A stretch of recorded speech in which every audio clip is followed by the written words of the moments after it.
피고인 이름 박정우. 생년월일 1990년 3월 15일. 서류를 읽던 윤정희 부장판사의 손에서 펜이 떨어졌습니다.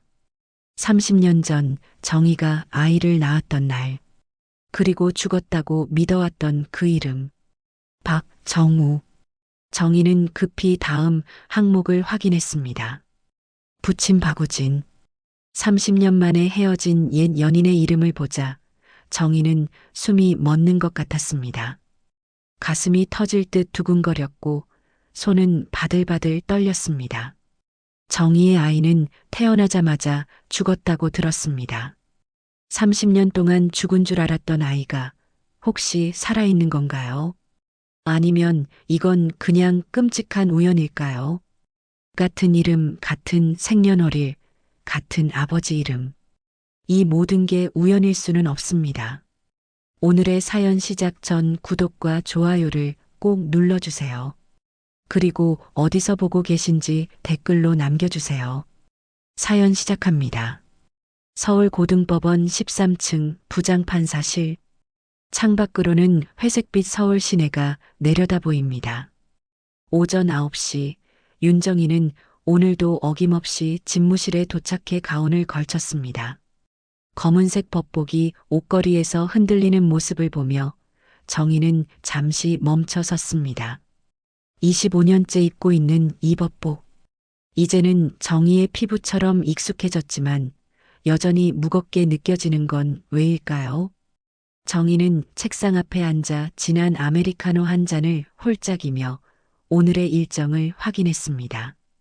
오전 10시 첫 번째 재판, 오후 2시 두 번째 재판, 그 사이사이 판결문 작성과 기록 검토.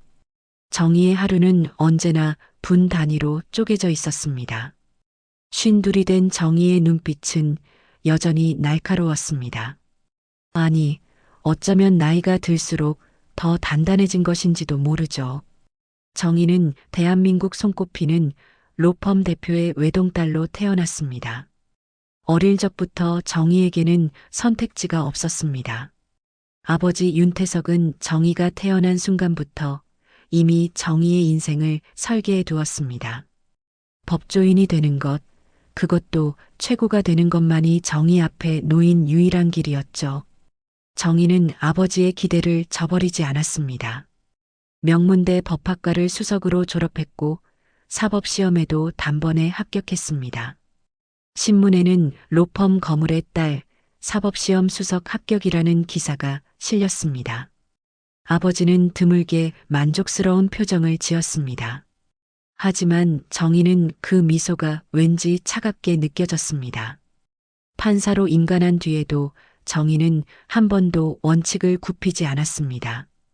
법 앞에선 누구도 예외 없다는 신념은 정희를 지탱하는 기둥이었죠. 권력자든 약자든 정의의 법정에서는 오직 법만이 기준이었습니다. 동료 판사들은 정의를 존경하면서도 동시에 두려워했습니다. 정의는 타협을 모르는 사람이었으니까요. 5년 전이었습니다. 재벌 회장의 아들이 음주운전으로 횡단보도를 건너던 대학생을 쳐서 중상을 입힌 사건이 정의의 법정에 올라왔습니다. 피고 측 변호인단은 화려했습니다. 대형 로펌 소속 변호사 5명이 출석했고 온갖 정황 증거와 합의서를 들이밀었습니다. 하지만 정희는 재벌 회장의 아들에게 징역형을 선고했습니다. 피고인에게 징역 3년을 선고합니다. 법은 돈으로 살 수 없습니다. 그 일로 정희는 여러 압력을 받았습니다. 익명의 전화가 걸려왔고 인터넷에는 정희를 비난하는 글들이 올라왔습니다. 심지어 아버지조차 정희에게 말했습니다. 내가 옳은 일을 했다는 건 안다. 하지만 세상은 그렇게 흑백 논리로만 돌아가지 않는다. 정희는 아버지를 똑바로 쳐다보며 대답했습니다. 아버지, 법정에서만큼은 흑과 백만 존재합니다. 사람들은 정희를 완벽한 판사라고 불렀습니다. 청렴결백하고 원칙적이며 흔들림 없는 판사. 하지만 정희 스스로는 알고 있었습니다. 정희의 삶에는 결코 메울 수 없는 빈자리가 있다는 것을요. 30년 전 정희에게도 사랑이 있었습니다. 법대 동기였던 박우진. 가난한 홀어머니의 아들이었지만 우진의 눈빛은 누구보다 빛났습니다. 우진은 장학금으로 학교를 다녔고 틈틈이 아르바이트를 해서 어머니를 봉양했습니다. 가난한 현실 속에서도 우진은 정의와 달리 자유로웠습니다. 우진은 법을 사랑했지만 동시에 음악을 듣고 시를 쓰고 친구들과 소주를 마시며 미래를 꿈꿨습니다. 정의는 우진에게 끌렸습니다. 우진과 함께 있으면 정의는 처음으로 정의 자신이 될 수 있었습니다. 아버지의 딸이 아니라 그냥 정의로 존재할 수 있었죠. 둘은 도서관에서 함께 공부했고 주말이면 한강변을 걸었습니다. 우진은 정희의 손을 잡으며 말했습니다. 정희야, 우리 나중에 같이 법조인이 되자. 그리고 정말 도움이 필요한 사람들을 위해 일하자. 정희는 고개를 끄덕였습니다. 처음으로 정희는 아버지의 뜻이 아닌 정의 자신의 마음을 따랐습니다. 정희는 행복했습니다. 하지만 그 행복은 오래가지 않았습니다. 22살 정희는 임신을 했고 정희와 우진은 결혼을 약속했습니다. 우진은 정희의 손을 꼭 잡으며 말했습니다. 이제 우리는 가족이 되는 거야. 우리 아이 이름은 정우라고 짓자. 내 이름에서 정자, 내 이름에서 우자. 우리 둘이 함께 만드는 이름이야. 정희는 눈물을 흘리며 고개를 끄덕였습니다. 정우. 좋아. 우리 정우. 하지만 아버지에게 발각되자 모든 것이 무너졌습니다. 아버지는 분노했습니다. 내가 무슨 짓을 한 거냐? 그 가난뱅이 자식과? 아버지는 정희를 집에 가뒀고 우진을 만나지 못하게 했습니다. 정희는 저항했지만 소용없었습니다. 아버지의 권력 앞에서 정희는 무력했습니다. 결국 정희는 8개월 만에 조산으로 아이를 낳았습니다. 아니, 낳았다고 들었습니다.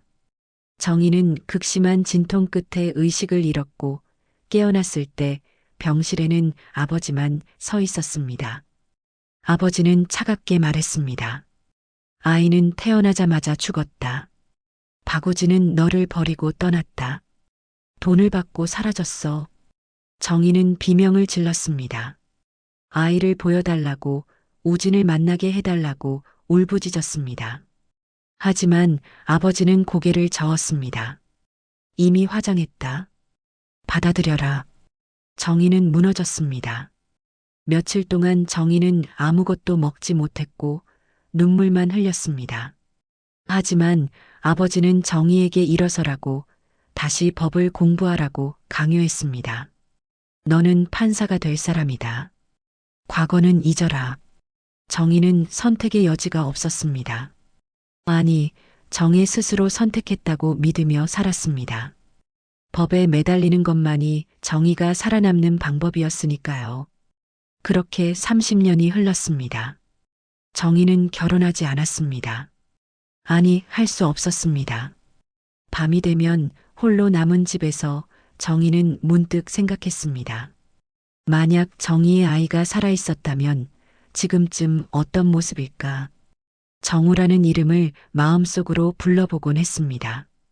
우진과 함께 지었던 둘의 사랑이 담긴 그 이름을. 그날 아침 정희의 책상 위에는 새로운 사건 기록이 놓여 있었습니다.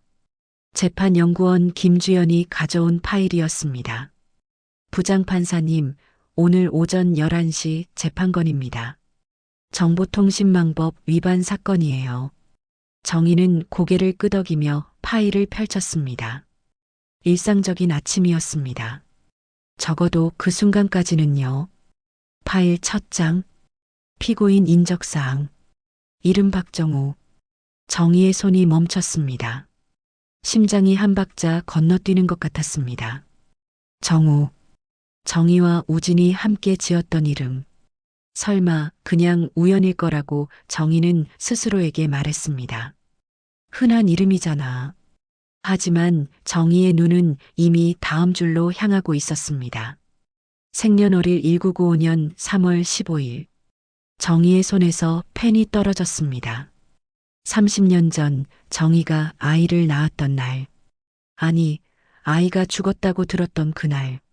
정희는 급히 다음 항목을 확인했습니다. 부친 박우진. 정희는 숨이 멎는 것 같았습니다. 가슴이 터질 듯 두근거렸고 손은 바들바들 떨렸습니다. 이게 무슨 일입니까? 정희의 아이는 죽었다고 들었습니다. 아버지가 그렇게 말했습니다. 화장까지 했다고. 하지만 지금 정희 앞에 놓인 이 기록은 무엇입니까? 정희는 의자에 깊숙이 몸을 기댔습니다. 머릿속이 하얗게 변했습니다. 30년 동안 죽은 줄 알았던 아이가 혹시 살아있는 건가요? 아니면 이건 그냥 끔찍한 우연일까요? 같은 이름, 같은 생년월일, 같은 아버지 이름. 이 모든 게 우연일 수는 없었습니다. 정희는 떨리는 손으로 기록을 계속 읽어내려갔습니다. 혐의는 정보통신망 침입 및 데이터 유출. 피고인 박정우는 병원 서버에 무단으로 접근해 정보를 빼낸 혐의를 받고 있었습니다. 검찰 측 구형은 징역 4년. 변호인은 초범이고 금전적 이득을 취하지 않았다며 선처를 호소하고 있었습니다. 하지만 정희는 내용이 제대로 들어오지 않았습니다. 정희의 머릿속은 온통 그 이름뿐이었습니다. 박정우.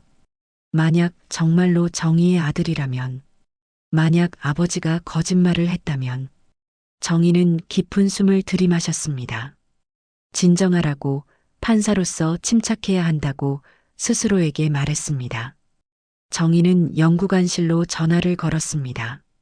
주연 씨, 피고인 박정우의 신상 정보 좀 더 자세히 확인해 주시겠어요? 성장 배경이나 가족관계 같은 것들이요. 전화기 너머로 주연의 목소리가 들렸습니다. 네, 부장판사님. 잠시만 기다려 주세요. 10분 후 주연이 추가 자료를 가져왔습니다. 부장판사님, 피고인 박정우는 8살 때 고아원에 맡겨진 것으로 기록되어 있습니다. 그 전까지는 부친 박우진과 함께 살았다고 하네요. 부친은 1998년에 사망했고요. 모친에 대한 기록은 없습니다. 8살부터 18살까지 시설에서 자랐다고 되어 있어요. 정희는 책상을 꽉 움켜잡았습니다. 8살까지 우진과 함께. 우진은 정희가 알지 못하는 사이에 아이를 키우다가 세상을 떠났고, 그렇다면 정말로 이 아이가. 부장판사님 괜찮으세요? 안색이 좋지 않으신데요. 주연의 목소리가 들렸습니다. 정희는 고개를 저었습니다. 아니에요, 괜찮습니다. 그냥 조금 피곤해서요. 나가보세요. 주연이 나간 후 정희는 두 손으로 얼굴을 감쌌습니다. 만약 정말이라면 30년 동안 정희는 무엇을 한 겁니까? 정희의 아이가 우진과 함께 살다가 아버지마저 잃고 고아원에서 자라는 동안 정희는 법복을 입고 법정에 서 있었습니다. 정희의 아이가 혼자 세상과 싸우는 동안 정희는 아버지의 거짓말을 믿으며 살았습니다. 정희는 눈물이 차오르는 것을 느꼈습니다. 하지만 울 수 없었습니다. 아직 확실하지 않았으니까요. 정희는 화장실로 가서 차가운 물로 세수를 했습니다. 거울 속 정희의 얼굴은 창백했습니다. 진정하라고, 판사로서 공정해야 한다고 정희는 되뇌었습니다. 하지만 마음은 폭풍우가 몰아치듯 흔들렸습니다. 오전 11시 법정 문이 열렸습니다. 정희는 법복을 입고 판사석에 앉았습니다. 정희의 눈은 피고인석을 향했습니다. 그리고 정희는 보았습니다. 젊은 남자가 피고인석에 앉아 있었습니다. 30대 초반으로 보이는 남자. 짧게 자른 머리, 날카로운 턱선, 그리고 눈빛. 정희는 숨이 멎는 것 같았습니다. 그 눈빛. 정희는 그 눈빛을 알고 있었습니다. 30년 전 도서관에서 한강변에서 정희를 바라보던 바로 그 눈빛, 우진의 눈빛이었습니다. 정희는 간신히 시선을 거두고 서류를 내려다보았습니다. 손이 떨렸습니다. 정희는 손을 무릎 아래로 내려 떨림을 숨겼습니다. 진정하라고, 지금은 판사로서 재판을 진행해야 한다고 정희는 스스로에게 명령했습니다. 피고인 박정우 맞습니까? 정희의 목소리는 떨리지 않았습니다. 적어도 겉으로는요. 피고인이 고개를 끄덕였습니다. 예, 맞습니다. 낮고 차분한 목소리였습니다. 그 목소리마저 우진을 닮았습니다. 정희의 가슴이 또 한 번 철렁 내려앉았습니다. 재판이 시작되었습니다. 검사가 공소장을 낭독했습니다. 피고인 박정우는 2025년 4월 10일부터 4월 20일까지 여러 차례에 걸쳐 정보통신망에 무단으로 침입하여 개인정보 및 기업 데이터를 유출한 혐의로 기소되었습니다. 검사는 침착하게 말을 이었습니다. 피고인은 고도의 해킹 기술을 이용해 보안 시스템을 무력화했으며 이는 명백한 범죄 행위입니다. 징역 4년을 구형합니다. 변호인이 일어섰습니다. 30대 중반으로 보이는 국선 변호인이었습니다. 피고인은 초범입니다. 그리고 유출된 정보는 실제로 사용되거나 판매되지 않았습니다. 피고인은 금전적 이득을 취하지 않았으며 깊이 반성하고 있습니다. 피해 기업 측과도 합의를 진행 중입니다. 선처를 부탁드립니다. 정희는 피고인을 바라보았습니다. 정우는 고개를 숙이고 있었습니다. 정희는 물었습니다. 피고인, 본인이 저지른 행위에 대해 어떻게 생각합니까? 정우가 천천히 고개를 들었습니다. 정희와 정우의 시선이 마주쳤습니다. 그 순간 정희의 심장이 멎을 것 같았습니다. 정우는 잠시 망설이다가 입을 열었습니다. 죄송합니다. 제가 한 일이 범죄인 것은 알고 있습니다. 정우의 목소리는 낮았지만 또렷했습니다. 변명의 여지가 없습니다. 정희는 정우의 얼굴을 자세히 살펴보았습니다. 이마의 선, 코의 모양, 입술의 곡선, 모든 것이 우진을 닮아 있었습니다. 검사가 추가 질문을 했습니다. 피고인은 어떤 동기로 이런 범죄를 저질렀습니까? 정우는 잠시 침묵했습니다. 개인적인 이유였습니다. 그 이상은 말하지 않았습니다. 검사는 더 캐물었지만 정우는 입을 다물었습니다. 정희는 망치를 두드렸습니다. 오늘은 여기까지 하겠습니다. 다음 공판일은 2주 후로 지정하겠습니다. 정희의 목소리는 떨리지 않았지만 손은 여전히 떨리고 있었습니다. 정우는 고개를 숙이며 법정을 나갔습니다. 정희는 그 뒷모습을 바라보았습니다. 정희의 아들일지도 모르는 사람, 30년 동안 잃어버렸던 사람. 법정이 비었습니다. 정희는 판사석에 혼자 앉아 있었습니다. 정희는 손으로 입을 막았습니다. 눈물이 차오르려 했지만 정희는 참았습니다. 아직 법원 아니었으니까요. 하지만 가슴은 찢어질 것 같았습니다. 정희의 머릿속에는 한 가지 생각만 맴돌았습니다. 혹시 정말로 살아있었던 건가? 정희의 아이가, 정희가 30년 동안 죽었다고 믿었던 그 아이가 지금 정희 앞에 피고인으로 서 있었던 건가요? 정희는 판사실로 돌아와 기록을 다시 펼쳤습니다. 박정우, 1995년 3월 15일생, 부친 박우진. 정희는 이 모든 것이 우연일 수 없다는 것을 알고 있었습니다. 하지만 동시에 두려웠습니다. 만약 정말이라면 정희는 어떻게 해야 할까요? 판사로서 공정하게 판결을 내려야 합니다. 하지만 만약 정우가 정말 정희의 아들이라면 정희는 창밖을 바라보았습니다. 회색빛 하늘이 정희의 마음처럼 무겁게 드리워져 있었습니다. 그날 밤 정희는 잠들 수 없었습니다. 침대에 누워서도 계속 천장만 바라보았습니다.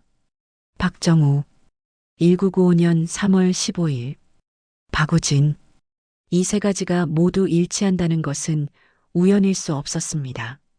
정희는 일어나 서재로 갔습니다. 책장 깊숙한 곳에서 낡은 상자를 꺼냈습니다. 30년 동안 열어보지 않았던 상자. 정희는 떨리는 손으로 뚜껑을 열었습니다. 안에는 오래된 서류들이 들어 있었습니다. 임신 확인서, 산부인과 진료 기록. 정희는 하나하나 펼쳐보았습니다. 1995년 3월 15일 S병원 산부인과 정희가 출산한 날. 정희는 서류를 꼼꼼히 읽었습니다. 하지만 출산 이후의 기록은 없었습니다. 아버지가 모든 걸 처리했으니까요. 정희는 서류를 내려놓고 깊은 한숨을 쉬었습니다. 확인할 방법이 필요했습니다. 하지만 어떻게요? 정희는 판사입니다. 지금 재판을 진행 중인 피고인의 개인정보를 함부로 조회할 수 없었습니다. 그것은 직권남용이었습니다. 다음 날 정희는 두 번째 공판을 진행했습니다. 증거조사 시간이었습니다. 검사가 정우가 침입한 서버 목록을 제시했습니다. 화면에 리스트가 떴습니다. S병원, A병원, L병원. 모두 산부인과가 있는 대형 병원들이었습니다. 정희는 화면을 응시했습니다. 정우가 찾던 것, 출생 기록. 정희는 물었습니다. 피고인, 왜 병원 서버에 침입했습니까? 정우는 고개를 들었습니다. 말씀드렸듯이 개인적인 이유였습니다. 좀 더 구체적으로 말해 주시겠습니까? 정희가 다그쳤습니다. 정우는 잠시 망설였습니다. 그리고 천천히 입을 열었습니다. 제 출생 기록을 찾고 싶었습니다. 제가 태어난 병원을 알고 싶었습니다. 왜요? 제 어머니를 찾고 싶었습니다. 법정이 조용해졌습니다. 정우는 계속 말했습니다.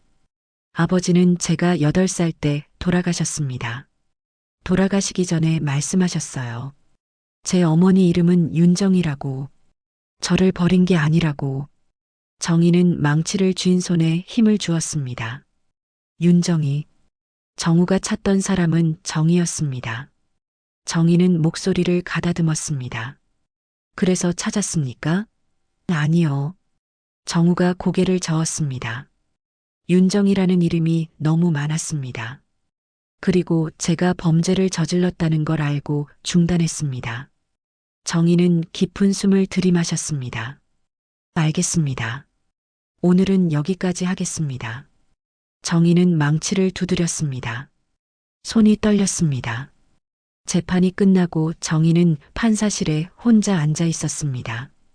정희는 결정해야 했습니다. 이 사건에서 회피해야 할까요? 이해관계가 있을 수 있으니까요. 하지만 아직 확실하지 않았습니다. 정우가 정말 정희의 아들인지. 정희는 고민 끝에 오래된 지인에게 전화를 걸었습니다. 여보세요, 박 변호사님. 저 윤정희입니다. 오, 판사님. 오랜만이십니다. 무슨 일이십니까? 개인적으로 여쭤볼 게 있는데요. 혹시 30년 전 출생 기록을 확인할 방법이 있을까요? 30년 전이요? 그건 당사자가 아니면 어렵습니다. 개인정보보호법상 불가능하죠. 당사자라면요? 본인이거나 직계 가족이면 가능합니다만 그래도 병원에 신청서를 내고 심사를 받아야 합니다. 정희는 전화를 끊었습니다. 공식적인 방법으로는 안 되었습니다. 정희는 결심했습니다. 아버지를 만나야 했습니다.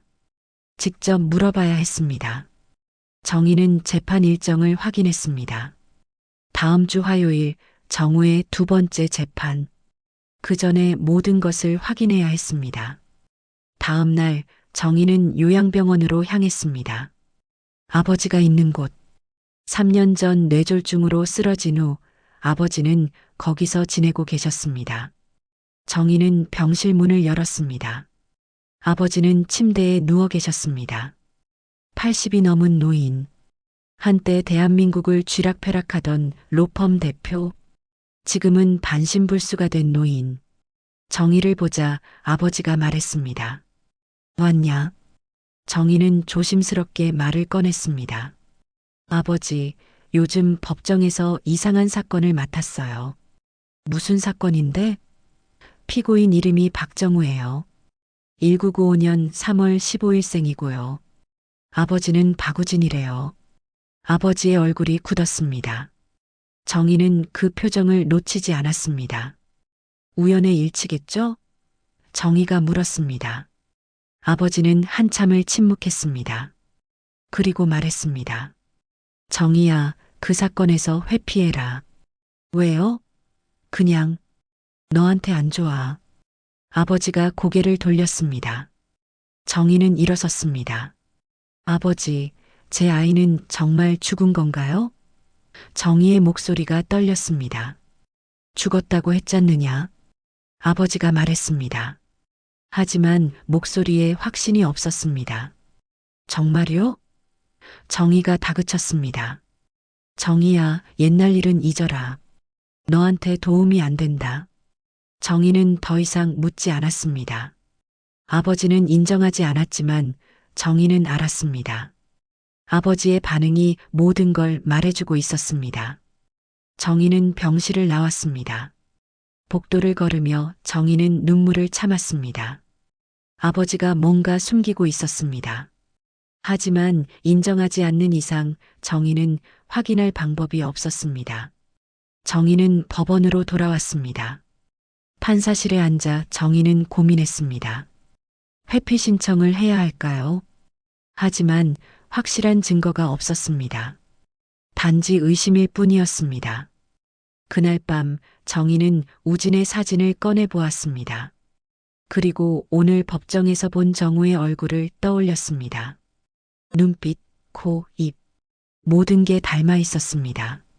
정희는 더 이상 우연이라고 생각하지 않았습니다. 정희는 알고 있었습니다. 정우는 정희의 아들일 가능성이 높다는 것을. 하지만 증명할 방법이 없었습니다. 정희는 판사였습니다. 확실한 증거 없이 판단할 수 없었습니다. 다음 주 최종 변론이 예정되어 있었습니다. 그 전에 정희는 결정해야 했습니다. 판사로 남을 것인가 아니면 어머니가 될 것인가. 하지만 정희는 둘 다 포기할 수 없었습니다. 정희는 창밖을 바라보았습니다. 서울의 밤하늘은 여전히 회색빛이었습니다. 정희의 마음처럼 무겁고 흐렸습니다.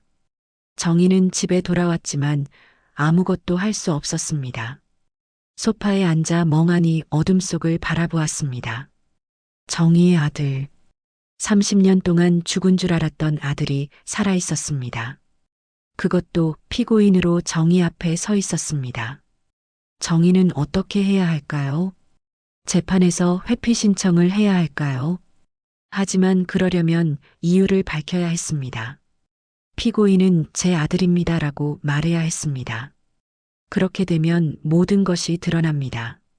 정희의 과거, 아버지의 범죄, 우진의 이야기, 그리고 정우는 더 큰 상처를 받을 겁니다. 정희는 고민했습니다. 밤새도록. 다음 재판은 일주일 후였습니다. 최종 변론과 선고가 예정되어 있었습니다. 일주일. 정희에게 남은 시간은 일주일 뿐이었습니다. 다음 날 아침 정희의 휴대전화가 울렸습니다. 모르는 번호였습니다. 여보세요? 정희야, 나야. 미영이. 정희는 깜짝 놀랐습니다. 최미영. 법대 동기였던 친구. 30년 동안 연락이 끊겼던 친구. 미영아, 어떻게? 신문에서 봤어. 내가 박정우라는 피고인 재판을 맡았다고. 그거 내 아들 맞지? 정희는 숨이 멎었습니다. 뭐? 무슨 소리야? 정희야, 나 알아. 우진이가, 박우진이 아이를 키웠다는 거. 정희는 말을 잃었습니다. 미영이 계속 말했습니다.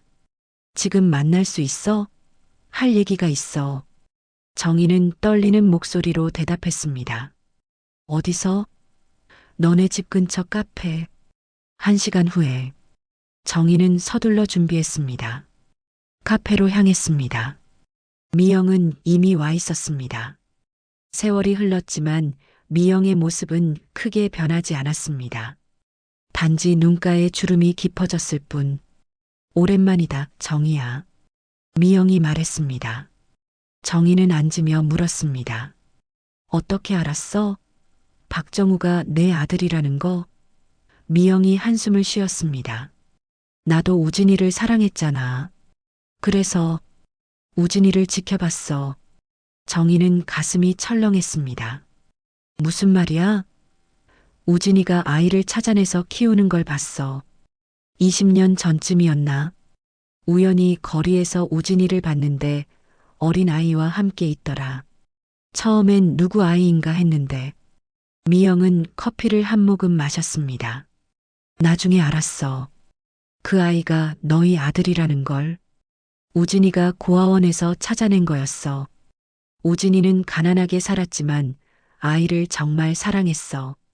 정희의 눈에서 눈물이 흘러내렸습니다. 미영이 정희의 손을 잡았습니다. 정희야, 우진이는 너를 원망하지 않았어. 단지 내 아버지를 원망했지. 아이를 빼앗아간 내 아버지를. 왜 그때 나한테 말하지 않았어? 정희가 물었습니다. 미영은 고개를 숙였습니다. 미안해. 나도 너를 질투했었어. 우진이를 사랑했는데 우진이는 너만 봤잖아. 그래서 모른 척했어. 지금 생각하면 정말 비겁했어. 정희는 고개를 저었습니다. 아니야. 잘못은 내가 했어. 나는 아무것도 확인하지 않았어. 아버지 말만 믿고 살았어. 정희야, 미영이 진지하게 말했습니다. 이제라도 내 아들을 지켜줘. 내가 판사라는 거 알아. 어려운 상황인 것도 알아. 하지만 내 아들이야. 정희는 고개를 끄덕였습니다. 알아. 근데 어떻게 해야 할지 모르겠어. 진실을 밝혀. 미영이 말했습니다. 내가 정우의 어머니라는 걸. 그리고 아이는 내가 버린 게 아니라는 걸. 그럼 재판은 무효가 돼. 나는 판사 자격을 잃을 거야. 그래도 내 아들은 구할 수 있잖아. 미영이 정희의 눈을 똑바로 바라보았습니다. 정희야, 뭐가 더 중요해? 판사 자리야, 아니면 내 아들이야? 정희는 대답하지 못했습니다. 평생 판사로 살았습니다. 법이 정희의 전부였습니다. 하지만 지금 정희 앞에는 법보다 더 중요한 것이 있었습니다. 정희의 피, 정희의 아들. 미영이 가방에서 오래된 사진 한 장을 꺼냈습니다. 이거 줄게. 사진 속에는 우진이 있었습니다. 그리고 6살쯤 되어 보이는 아이. 우진이 아이의 손을 잡고 웃고 있었습니다. 20년 전쯤 찍은 거야. 내가 몰래 찍었어. 정희는 사진을 받아들었습니다. 손이 떨렸습니다. 우진과 정우. 정희가 함께할 수 없었던 두 사람. 정희는 사진 속 아이를 자세히 보았습니다. 어린 정우. 우진을 닮은 눈빛, 정희를 닮은 코. 미영아, 고마워. 정희가 말했습니다. 진작 말했어야 했는데. 미안해, 정희야. 미영이 일어섰습니다. 이제 가봐야겠어. 정희야, 후회하지 마. 내가 무슨 선택을 하든 후회하지는 마. 미영이 떠난 후 정희는 혼자 카페에 앉아 있었습니다. 사진을 계속 바라보았습니다. 우진과 정우. 정희가 지키지 못했던 가족. 정희는 눈물을 닦았습니다. 일주일 후 선고 공판일이 다가왔습니다. 정희는 판결문을 준비했습니다. 정우의 범죄는 명백했습니다. 하지만 동기는 이해할 수 있었습니다. 어머니를 찾기 위해서였습니다. 정희를 찾기 위해서. 정희는 고민했습니다. 법대로라면 징역형이 맞았습니다. 하지만 정희는 어머니였습니다. 어떻게 자신의 아들에게 실형을 선고할 수 있을까요? 하지만 선처하면 사람들은 의심할 겁니다. 왜 부장판사가 초범 해커에게 관대한 판결을 내렸는지 정희는 결심했습니다. 정희는 법대로 판결하겠습니다. 하지만 진실도 밝히겠습니다. 모든 것을 감수하겠습니다. 판사 자리를 잃어도 세상의 비난을 받아도 정희는 어머니가 되겠습니다. 선고 공판 전날 밤 정희는 판결문을 다시 썼습니다. 법대로 썼습니다. 하지만 마지막에 한 문장을 추가했습니다. 정희 자신이 누구인지 밝히는 문장. 정희는 떨리는 손으로 서명했습니다. 다음 날 아침 정희는 법복을 입었습니다. 마지막이 될지도 모르는 법복. 정희는 거울을 보았습니다. 58년을 살았습니다. 30년을 판사로 살았습니다. 하지만 오늘 정희는 처음으로 정희 자신이 되겠습니다. 판사가 아니라 어머니로. 정희는 법원으로 향했습니다. 법정으로 들어섰습니다. 방청석은 가득 찼습니다. 기자들도 와 있었습니다. 정우는 피고인석에 앉아 있었습니다. 정희의 아들. 정희는 판사석에 앉았습니다. 망치를 들었습니다. 심장이 두근거렸습니다. 이제 시작입니다. 진실이 드러나는 순간, 지금부터 선고 공판을 시작하겠습니다. 정희의 목소리가 법정에 울려 퍼졌습니다.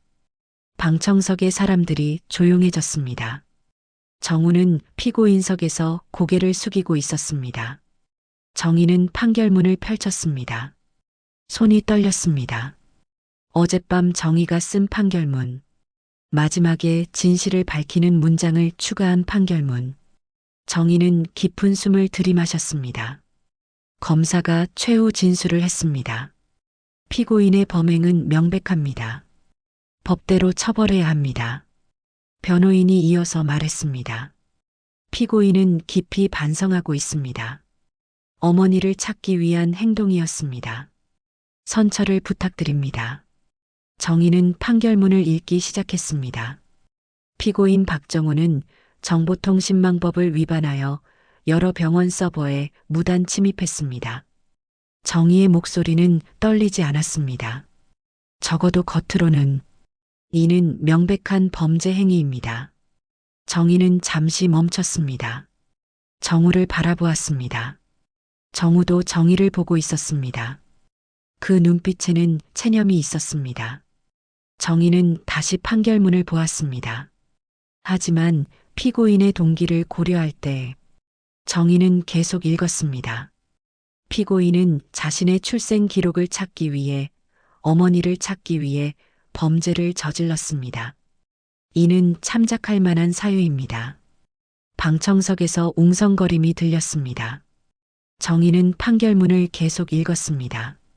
따라서 피고인에게 징역 3년, 집행유예 4년을 선고합니다. 정우가 고개를 들었습니다. 놀란 표정이었습니다. 정희는 판결문의 마지막 페이지를 넘겼습니다. 정희가 어젯밤 추가한 문장, 진실을 밝히는 문장. 정희는 입술을 깨물었습니다. 이제 말해야 합니다. 모든 것을. 그리고 정희가 입을 열었습니다. 재판장으로서 고백할 것이 있습니다. 방청석이 조용해졌습니다. 모두가 정희를 바라보았습니다.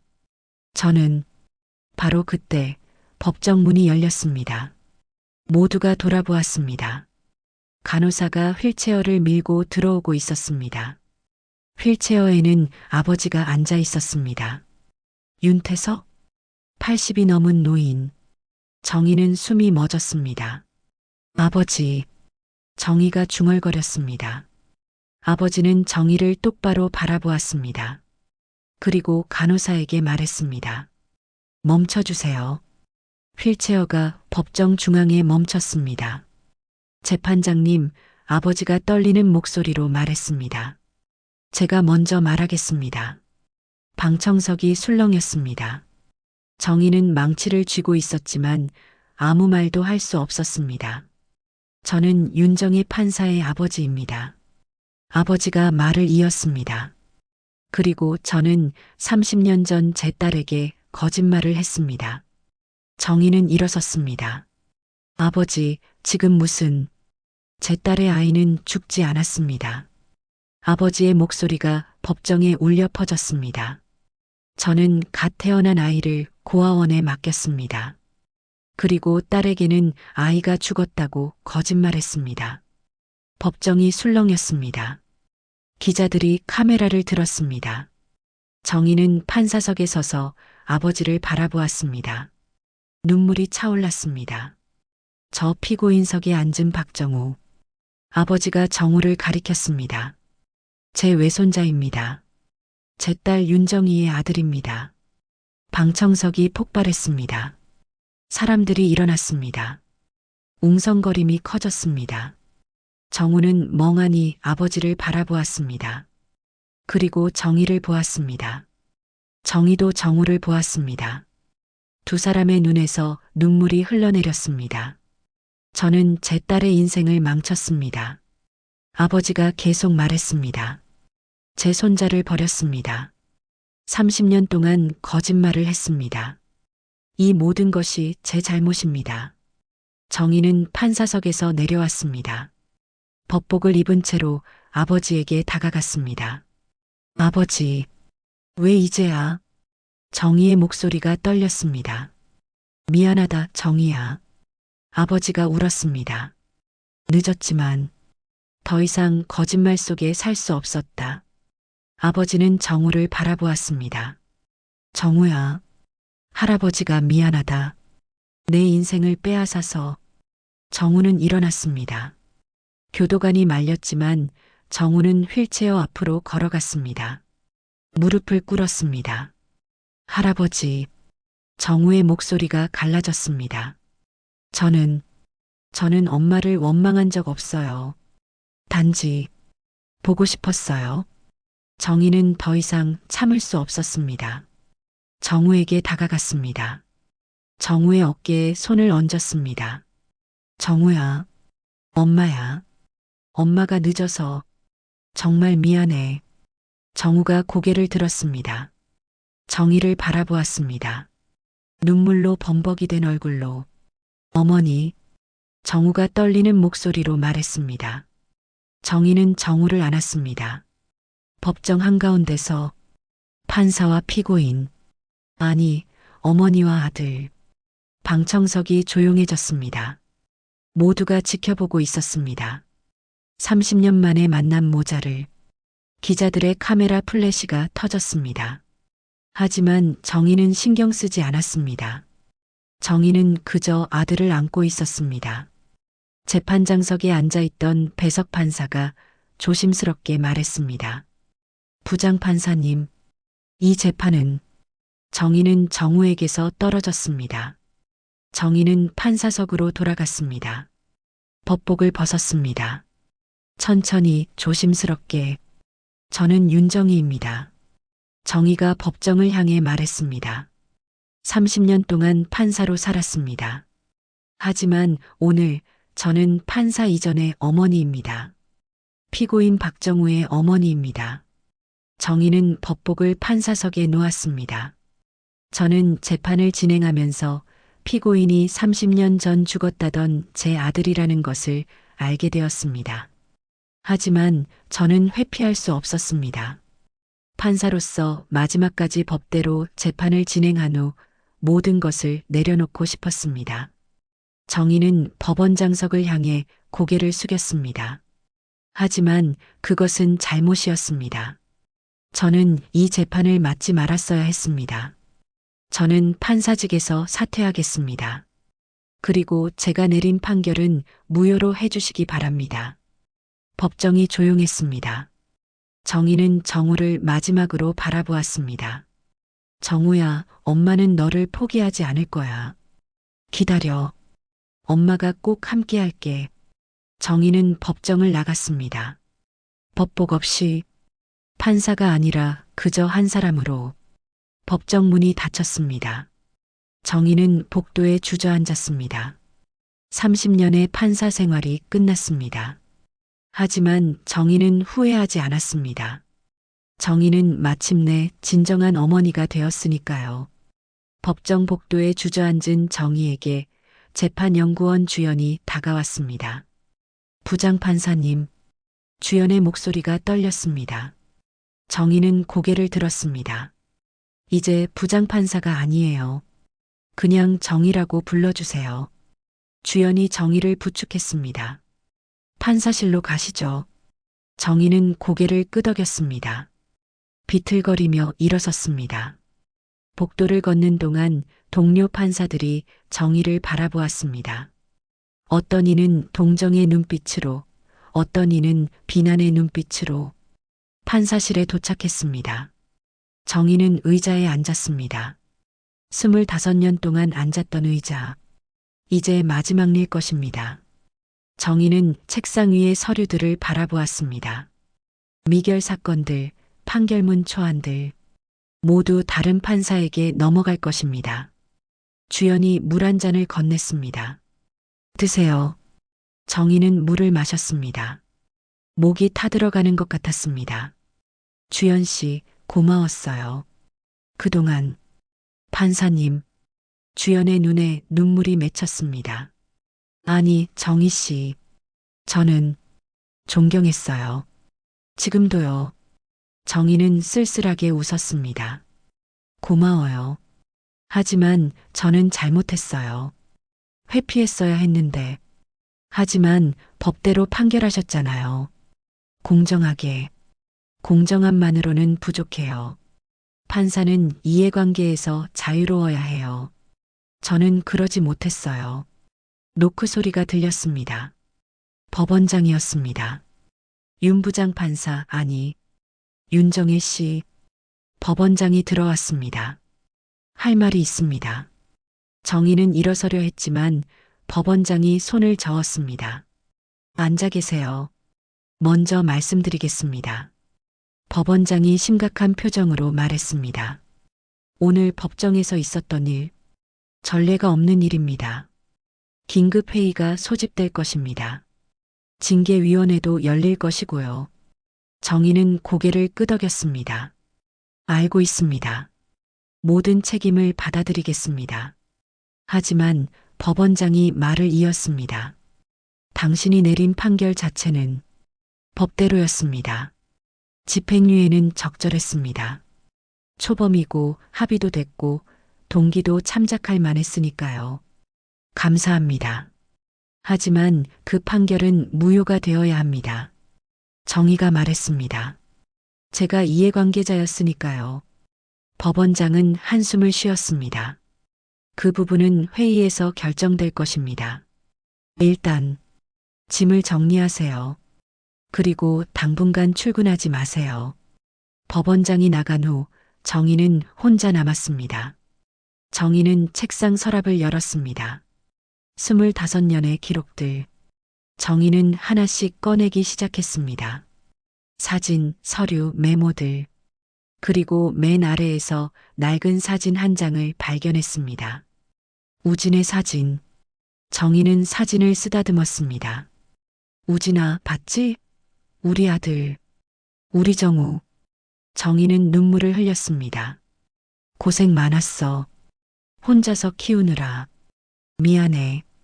내가 몰랐어. 저녁이 되어 정희는 법원을 나섰습니다. 정문 앞에는 기자들이 몰려 있었습니다. 카메라와 마이크가 정희를 향했습니다. 윤정희 전 부장판사님, 한 말씀 해주십시오. 피고인이 정말 아들입니까? 판사직 사퇴하십니까? 정희는 멈춰섰습니다. 카메라를 똑바로 바라보았습니다. 네, 피고인 박정우는 제 아들입니다. 30년 전 제가 낳은 아들입니다. 저는 죽은 줄 알았지만 아들은 살아 있었습니다. 정희는 계속 말했습니다. 저는 판사직에서 물러나겠습니다. 그리고 제 아들과 함께 할 것입니다. 늦었지만 이제라도 어머니가 되겠습니다. 정희는 고개를 숙였습니다.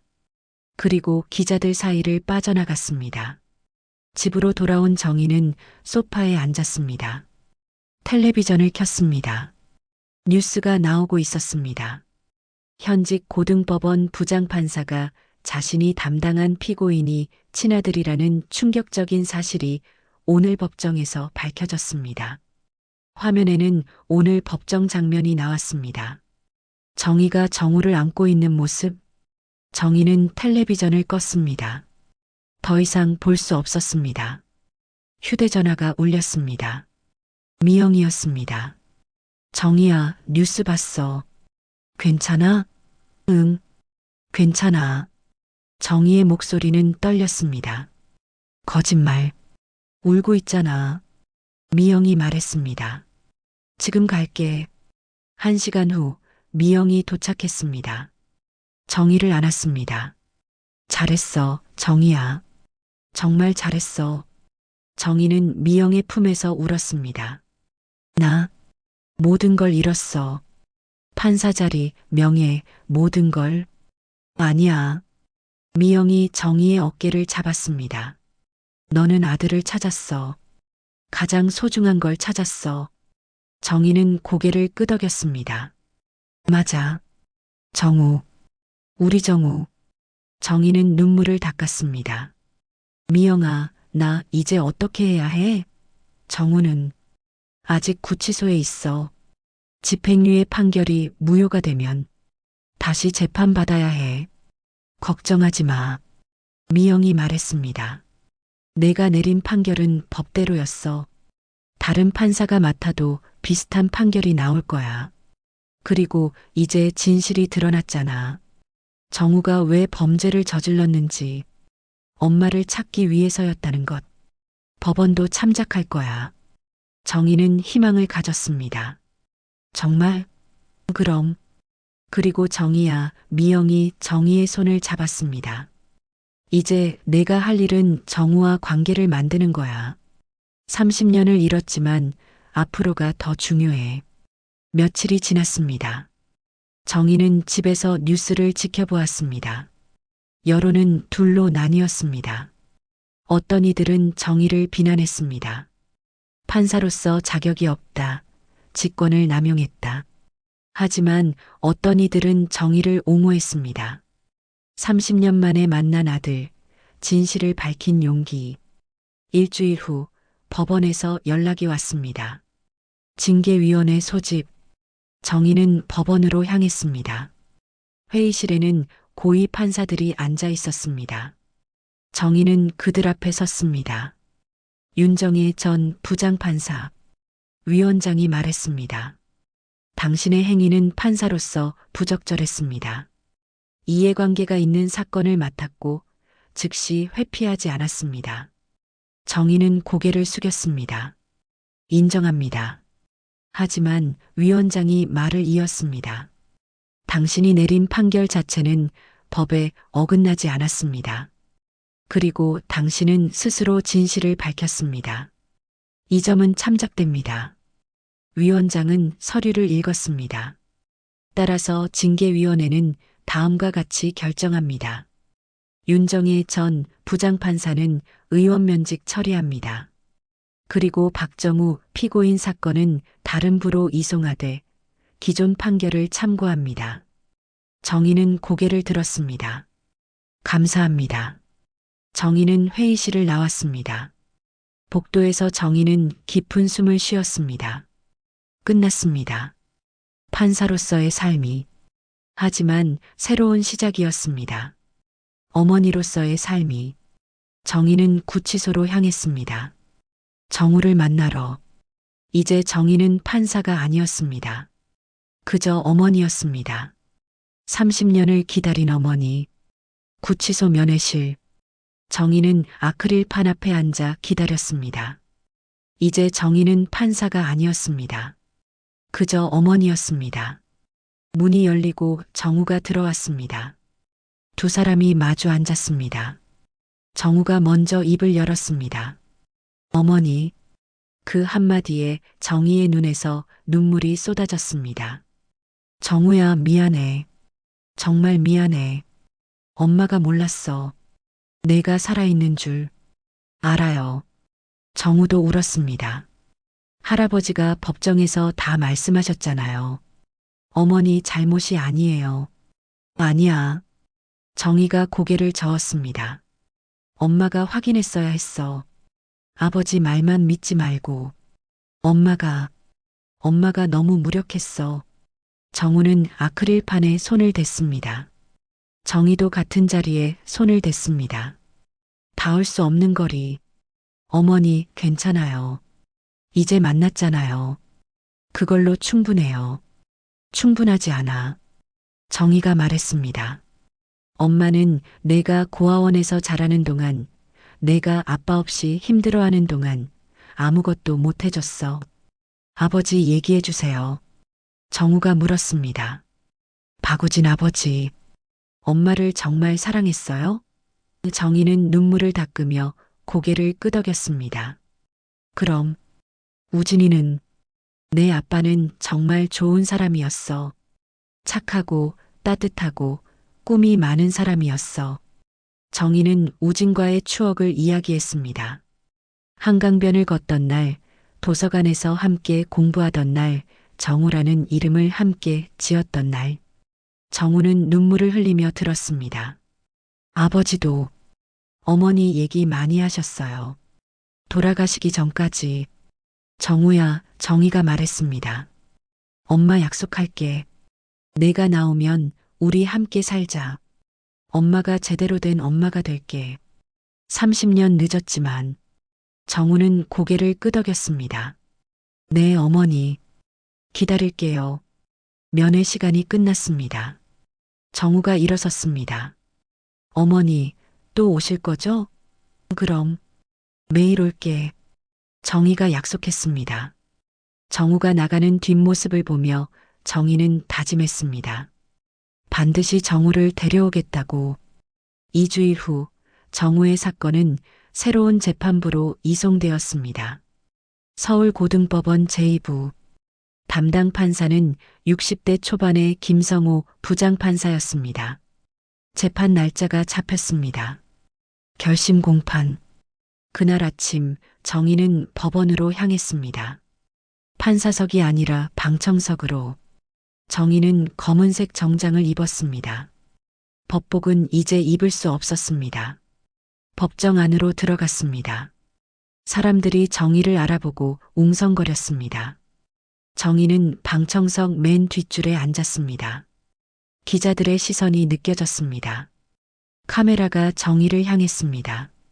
하지만 정희는 신경 쓰지 않았습니다. 정희의 눈은 피고인석만 바라보고 있었습니다.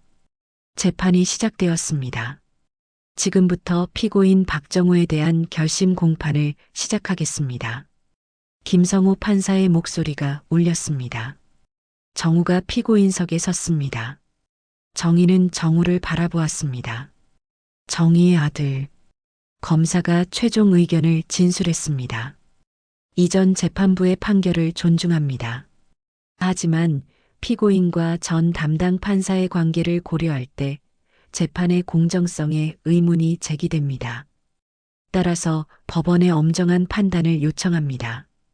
변호인이 일어섰습니다. 피고인은 어머니를 찾기 위해 범죄를 저질렀습니다. 이는 인간으로서 당연한 욕구였습니다. 그리고 이제 진실이 밝혀졌습니다. 피고인의 어머니는 윤정희 전 판사이며 피고인은 30년 동안 고아로 살았습니다.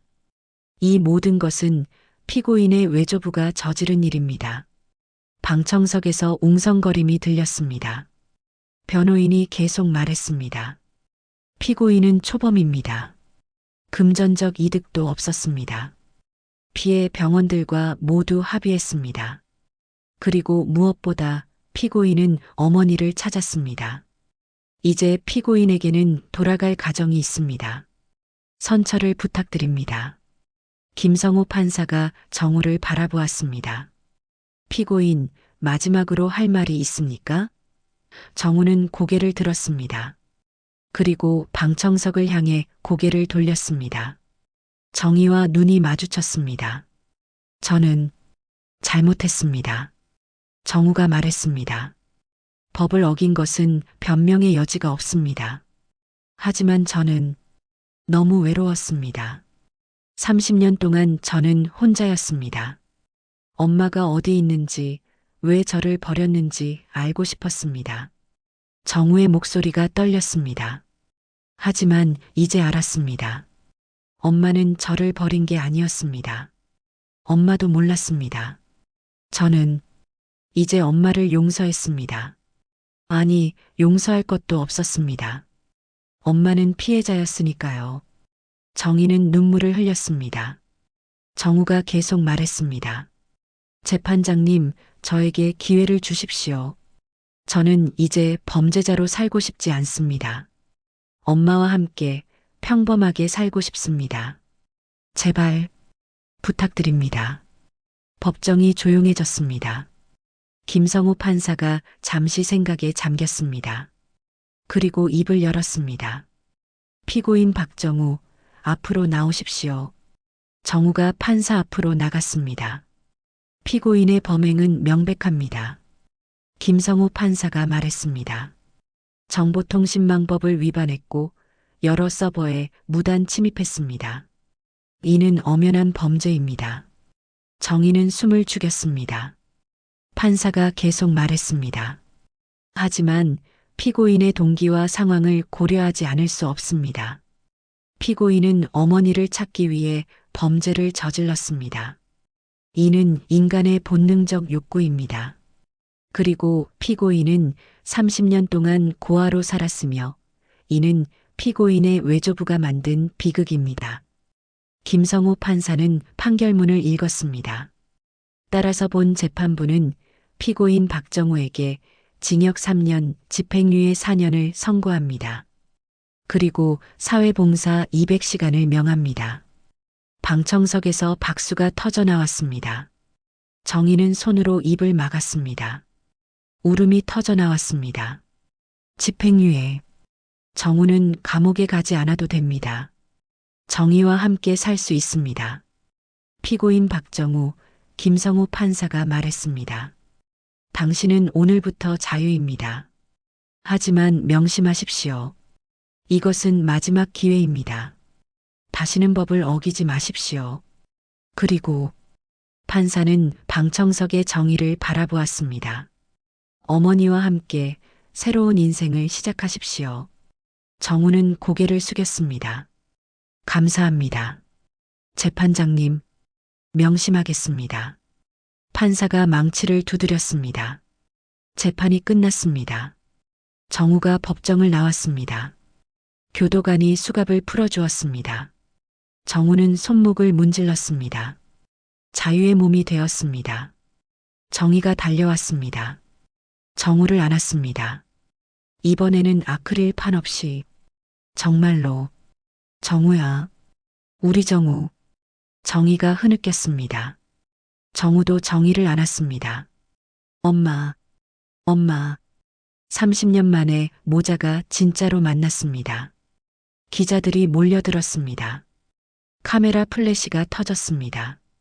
하지만 두 사람은 신경 쓰지 않았습니다. 서로를 안고 울 뿐이었습니다. 법정을 나온 정의와 정우는 법원 계단에 섰습니다. 가을 햇살이 두 사람을 비쳤습니다. 정우는 깊은 숨을 들이마셨습니다. 자유의 공기네요. 정의는 정우의 손을 꼭 잡았습니다. 이제 집에 가자. 우리 집으로. 정의의 집. 30년 동안 정의 혼자 살았던 집. 정우는 집 안을 둘러보았습니다. 깔끔하고 정돈되어 있었습니다. 하지만 왠지 쓸쓸해 보였습니다. 여기서 혼자 사셨어요? 그래. 오랫동안. 정의가 대답했습니다. 이 방 쓰렴. 정의가 방문을 열었습니다. 작은 방이었지만 햇빛이 잘 들었습니다. 고마워요, 엄마. 정우가 말했습니다. 엄마. 그 단어가 아직도 낯설었지만 따뜻했습니다. 처음 며칠은 어색했습니다. 정의와 정우는 서로를 어떻게 대해야 할지 몰랐습니다. 30년의 공백은 쉽게 메워지지 않았습니다. 식사 시간은 특히 조용했습니다. 정희는 정우가 좋아하는 음식이 무엇인지 몰랐고 정우는 정희의 습관을 몰랐습니다. 하지만 조금씩 변해갔습니다. 정희는 아침마다 정우가 좋아할 만한 음식을 만들었습니다. 실패할 때도 있었습니다. 엄마, 이거 좀 짜네요. 미안해. 엄마가 요리를 잘 못해서. 정우는 웃었습니다. 괜찮아요. 맛있어요. 정우는 사회봉사를 시작했습니다. 지역 복지관에서 200시간, 노인분들에게 컴퓨터를 가르치는 일이었습니다. 정우는 성실하게 일했습니다. 할머니, 할아버지들이 정우를 좋아했습니다. 정우야, 고맙다. 아니에요. 제가 더 배워요. 저녁이면 정희와 정우는 거실에 앉아 이야기를 나눴습니다. 정우는 고아원에서의 이야기를 들려주었습니다. 외로웠던 날들, 친구들, 선생님들. 정희는 눈물을 흘리며 들었습니다. 엄마가 함께 했어야 했는데. 정희도 정우에게 이야기했습니다. 우진과의 추억, 법대 시절, 한강변 데이트, 도서관에서의 공부. 정우는 아버지 이야기를 듣고 싶어 했습니다. 아버지는 어떤 분이셨어요? 착한 사람이었어. 너처럼. 한 달이 지났습니다. 어느 날 저녁 정희가 말했습니다. 정우야, 내일 어디 갈 곳이 있어. 어디요? 내 아버지 무덤. 같이 가자. 다음 날 정희와 정우는 경기도 외곽의 공동묘지로 향했습니다. 차 안은 조용했습니다. 두 사람 모두 긴장하고 있었습니다. 묘지에 도착했습니다. 정희가 우진의 묘 앞으로 안내했습니다. 작은 묘비였습니다. 박우진. 간단한 이름만 적혀 있었습니다. 정우는 무릎을 꿇었습니다. 묘비를 손으로 쓰다듬었습니다. 아버지. 정우의 목소리가 떨렸습니다. 정희도 무릎을 꿇었습니다. 꽃을 놓았습니다. 우진아, 나야. 정희. 정희의 눈에서 눈물이 흘렀습니다. 늦었지? 정말 미안해. 나, 우리 아들 찾았어. 우리 정우. 정우가 말했습니다. 아버지, 어머니가 결국 저를 찾아주셨습니다. 30년 걸렸지만 어머니는 저를 버린 게 아니었어요. 할아버지가 숨긴 거였어요. 어머니도 몰랐어요. 정희는 묘비에 이마를 댔습니다. 우진아, 고마워. 혼자서 정우 키워줘서. 힘들었지? 아팠지? 미안해. 내가 함께 못해서. 정희는 흐느꼈습니다. 엄마. 정우가 정희의 어깨를 안았습니다. 괜찮아요. 아버지도 이해하실 거예요. 우리 이제 함께잖아요. 정희는 정우를 바라보았습니다. 그래. 이제부터는 우리가 함께야. 정희는 우진의 묘를 향해 말했습니다. 우진아, 봐. 우리 아들 이렇게 잘 컸어. 너 닮아서 착하고 나 닮아서 똑똑해. 너무 자랑스러워. 고마워, 우진아. 정말 고마워. 정우도 아버지에게 말했습니다. 아버지, 사랑했어요. 짧았지만 행복했어요. 아버지가 해주신 말 다 기억해요. 엄마는 저를 버린 게 아니라고. 찾으러 올 거라고. 맞았어요. 엄마가 왔어요. 두 사람은 한참을 그렇게 앉아 있었습니다. 우진과 함께 정희와 정우, 그리고 우진. 30년 만에 함께한 가족. 묘지를 떠나며 정희가 말했습니다. 법은 널 벌했지만 나는 끝내 널 잃지 않았어. 정우야, 이제부터는 우리가 서로의 진실이 되어주자. 거짓 없이 솔직하게 살자. 네, 엄마. 정우가 고개를 끄덕였습니다. 우리 이제 새로 시작해요. 석 달이 지났습니다. 정우는 사회봉사를 마쳤습니다. 그리고 새로운 일을 시작했습니다. 작은 컴퓨터 수리가게. 정직하게 일했습니다. 정희는 매일 가게에 들러 정우를 격려했습니다. 어느 저녁 식탁에서 정희가 말했습니다. 정우야, 엄마 생각이 있어. 뭔데요? 엄마 다시 공부하려고. 법이 아니라 다른 거. 사회복지 같은 거. 정우는 놀랐습니다. 정말요? 응. 엄마도 새로 시작하고 싶어. 이번엔 진짜 도움이 필요한 사람들을 위해 일하고 싶어. 너처럼. 정우는 정희의 손을 잡았습니다. 좋아요, 엄마. 같이 해요. 1년이 지났습니다. 정희는 사회복지학 공부를 시작했습니다. 50대에 시작한 공부는 쉽지 않았지만 정희는 열심히 했습니다. 정우는 가게를 키워갔습니다. 직원도 고용했습니다. 명절이 되었습니다. 정희와 정우는 함께 우진의 묘를 찾았습니다. 우진아, 잘 지내지? 우리 정우 정말 잘 크고 있어. 너도 자랑스러워 할 거야. 돌아오는 길에 정우가 말했습니다. 엄마, 행복해요? 정희는 웃었습니다. 응, 처음으로 진짜 행복해. 너는? 저도요. 처음으로 가족이 생겼어요. 정희는 정우를 안았습니다. 고마워, 정우야. 엄마 찾아줘서, 엄마를 용서해줘서, 엄마도 고마워요. 포기하지 않아줘서. 해가 지고 있었습니다. 정희와 정우는 손을 잡고 걸었습니다. 두 사람의 그림자가 길게 늘어졌습니다. 30년의 이별이 끝났습니다. 새로운 시작이었습니다. 거짓 위에 세워진 세월은 무너졌지만 진실은 결국 피와 사랑으로 되살아났습니다. 법은 정의를 말하지만 사랑은 용서를 말합니다. 정의는 판사로서의 삶을 잃었지만 어머니로서의 삶을 찾았습니다. 정우는 범죄자가 되었지만 아들로 돌아왔습니다. 그리고 두 사람은 이제 함께입니다. 영원히. 오늘의 이야기가 마음에 드셨다면 주변 분들과 나눠주세요. 무료 버튼인 구독과 좋아요를 눌러주시고 어디서 보고 계신지 댓글 남겨주세요. 오늘도 행복한 하루 되시길 바랍니다.